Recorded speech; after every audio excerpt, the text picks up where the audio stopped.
Pues está aquí Miriam, que es sajando las aceitunas. Que va a hacer unas cuantas aquí.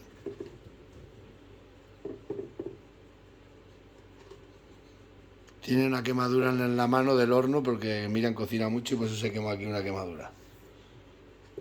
Son unos kakis y un moniato. Bueno, unos serones. Y estas son las aceitunas. Triqui, triqui. Esto se raja y solo agua.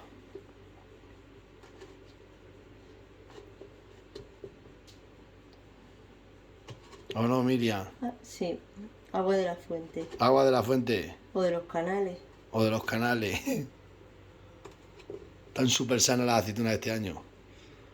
Ahora sí, ahora sí, ahora sí. Se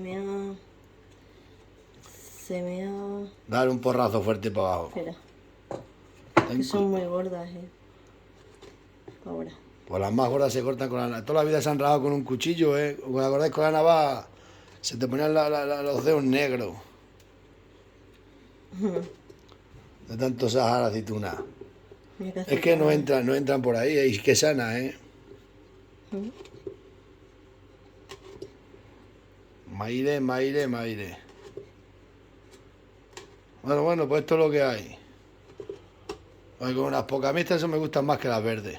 ¿A que sí, Miriam? Sí, en un mes las estamos comiendo.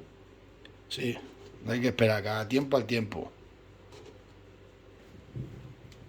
Tacho, qué sanas están, la Gali.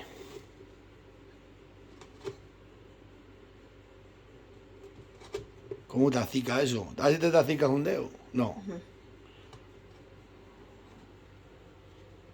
Que a veces También. Sí, de grandes que son. Están los serones y esto. Y el moniato. Bueno, pues os dejo, que paséis un buen sábado.